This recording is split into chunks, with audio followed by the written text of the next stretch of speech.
Welcome to The Explainer. You know that feeling when you flip over an exam paper, see a poem you have literally never encountered in your life, and just feel this sudden massive wave of panic? Well, you're in the right place. Today, we're transforming from anxious students into expert code breakers. We're going to dive light into the essential strategies you need to systematically decode meaning in any unfamiliar literary text. Here is our mission briefing. We've got 6 key steps. 1. The code breaker's first steps. 2. Listening to the words. 3. Untangling complex sentences. 4. Hunting for hidden clues. 5. Identifying the literary tools. And 6. Building your final case. So how exactly do you solve a puzzle when you've never even seen the pieces before? That's really the ultimate question of the unseen poetry exam. The secret here is realizing that the text itself is basically a crime scene. It's packed with hidden clues left just for you. Every single piece of evidence you need to secure top marks is sitting right there on the page. We just need to know how to look for it. Section 1. The Codebreaker's First Steps. Let's see how a pro secures the scene before jumping to any conclusions. Okay, the absolute most common mistake candidates make is trying to answer questions without actually doing a thorough reading. I know the clock is ticking and the urge to rush is huge, but you have to survey the text at least twice. Step 1. Read once just to grab the general concept. Step 2, read it a second time specifically for the details. And step 3, value every single word. You can't ignore any part of the extract because the author put every word there for a specific reason. Section 2, listening to the words. Once we have that initial reading down, we move to our second strategy. Now, this is really cool. You have to train yourself to internally hear the emotional state of the speaker. While you read, actively listen to the language in your head to pick up on the poet's diction or word choice. Isolating specific words completely shifts our understanding. Take the word doom, for instance. That clearly signals disapproval, right? But a word like planting, well, depending on the context, that can signal a really forceful imposition.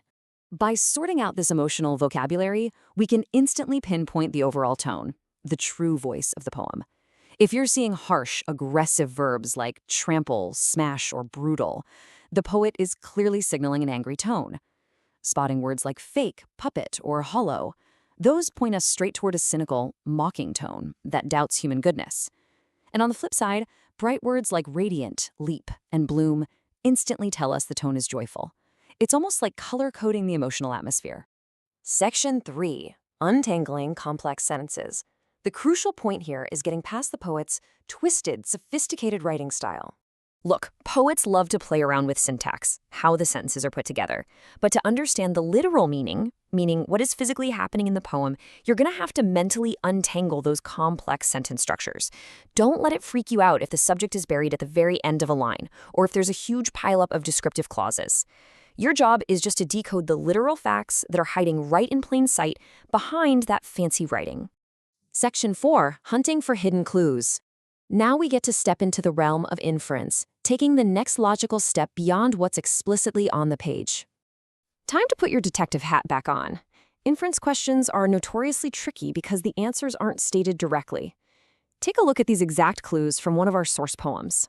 We've got the sound of guns, a trapped city, and the word rebels. If a text hands you these 3 clues without ever once using the actual word war, what can we deduce about the setting? Exactly. We deduce it's a military conflict, a coup, or civil warfare. We took the literal clues and drew a logical conclusion.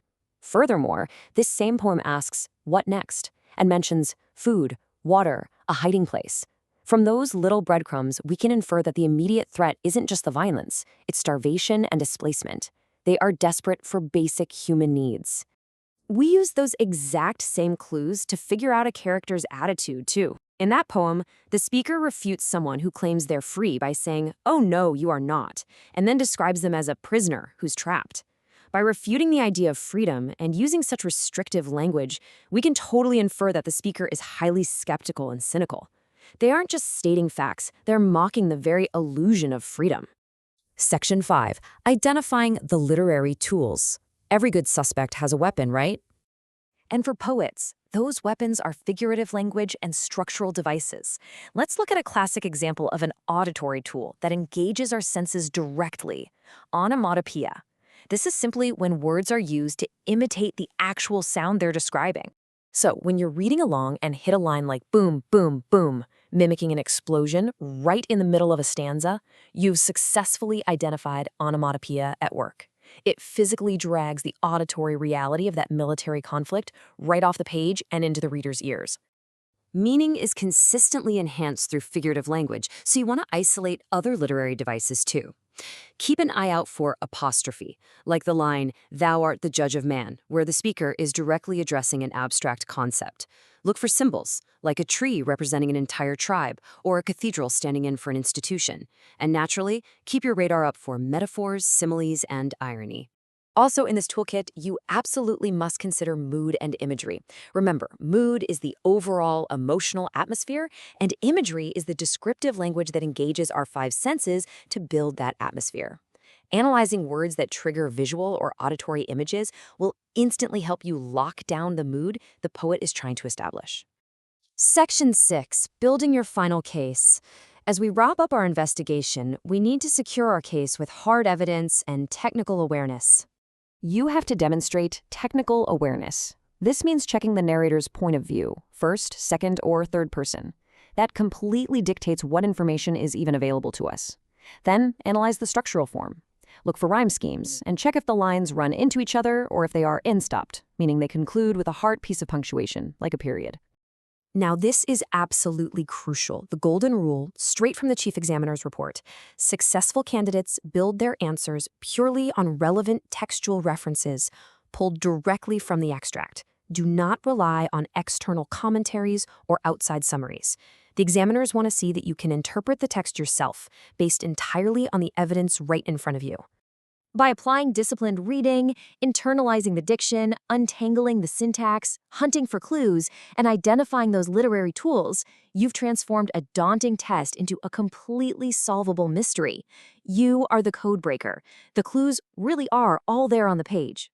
So I want to leave you with this. Knowing that every single word is a calculated clue placed there just for you, the next time you face an unfamiliar poem, will you freeze? Or will you start investigating?